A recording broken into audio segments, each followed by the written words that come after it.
નમસ્કાર દર્શક મિત્રો, અવર રાઇટ્સ ન્યૂઝમાં આપનું હાર્દિક સ્વાગત છે. આજરોજ ભારતીય વિદ્યા ભવન્સ પ્રતાપનગર મકરપુરા રોડ ખાતે નેશનલ આર્ટ એક્ઝિબિશન આર્ટ સાયક્લોનનું આયોજન કરવામાં આવ્યું, જેમાં 8 રાજ્યોના કુલ 80 કલાકારોએ ભાગ લીધો હતો, જેમાં વાસ્તવિક, વારલી કલા, લીપણ કલા, માટીકલા તેમજ ઘણા બધા પેઇન્ટિંગ સામેલ છે.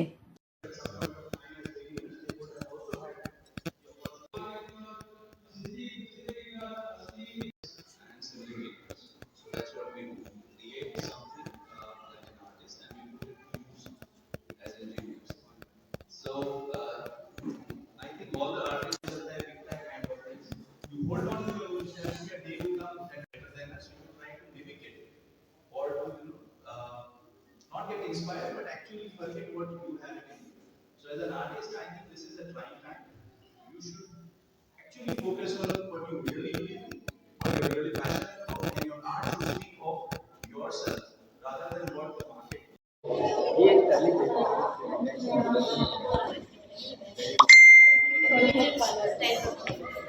कलाकार एकत्रित हुए और ये बहुत सौभाग्य की बात है कि आज उन्होंने अपनी इस भागदौड़ की जिंदगी में अपने कला को जीवित रखा है और उनकी कलाओं के माध्यम से हमने उनके जीने के नज़रिए को देखा कि कैसा जीवन होना चाहिए और बहुत कुछ उनसे सीखने को मिलता है.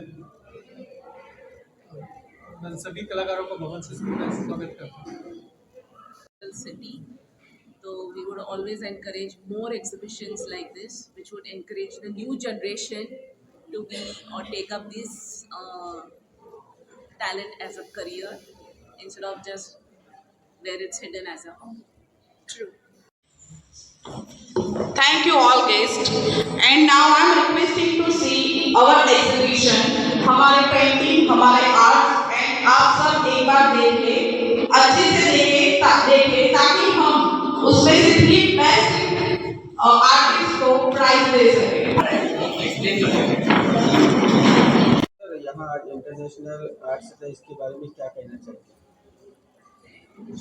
अच्छा लगता है कि एक जगह कोई आर्टिस्ट इकट्ठे होते हैं और डिफरेंट तरीके के नज़रिए आपके सामने आते हैं, तो बड़ा अच्छा लगता है. अभी हमने एक पेंटिंग देखी जिसमें जो आर्टिस्ट थे उनको 6 मंथ्स लगे एक छोटी सी आर्ट बनाने के लिए. इतनी बड़ी आर्ट थी, बट उन्होंने इतनी क्लैरिटी के साथ उसको बनाया है कि वो फ़ोटो की तरह लग रहा है, जैसे हमने कैमरे से लिया है.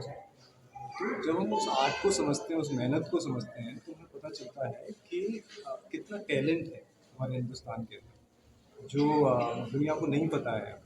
तो आपके चैनल के माध्यम से मैं कहना चाहूँगा कि टैलेंट जो है वो लोगों को पता चलना चाहिए. जो आने वाली जनरेशन है उसको समझना चाहिए कि अगर इसमें हम परस्यू करते हैं अपना करियर, बहुत सारी अपॉर्चुनिटीज़ हैं इसमें जो सामने निकल के आ सकते हैं.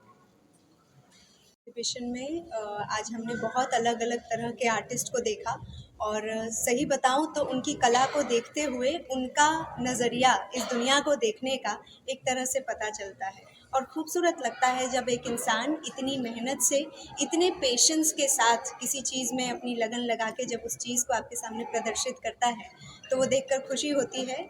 और दिल से बस यही निकलता है कि जितनी भी कलात्मक सोच है हमारे देश में, उन सभी को सही प्लेटफॉर्म मिले, सही बढ़ावा मिले और सभी को एक सही रास्ता मिले जिससे वो अपनी कला के माध्यम से आगे अपना जीवन बना सके और इसे और ज़्यादा उच्च स्तर पर ले जाकर हमारे भारत की इतनी अलग विभिन्न तरह की कलाओं को, इतनी खूबसूरत पेंटिंग्स को, इतने सारे भगवान के चित्रकारियाँ की हुई है जिसमें कई सारी डीपर स्टोरीज़ हैं, वेदों से उठाई हुई स्टोरीज़ झलकती हैं उसके अंदर. और उन्होंने समझाया किस तरह से एक स्पीशीज़ का उद्धार हुआ है, किस तरह से घोड़े, हमने एक पेंटिंग देखी जहाँ पे किस तरह से घोड़ों की स्पीशीज़ कहाँ से शुरू हुई है, उसका वेदों को लेकर के क्या स्क्रिप्चर है वो पूरा एक पेंटिंग के ज़रिए समझाया गया है. तो ये चीज़ें और आगे जाएं, नेशनल ही नहीं बल्कि अंतर्राष्ट्रीय स्तर तक जाएं और सारी दुनिया हमारे देश के इस अद्भुत कला को देखे, पहचाने, सराहे, ऐसी कामना है.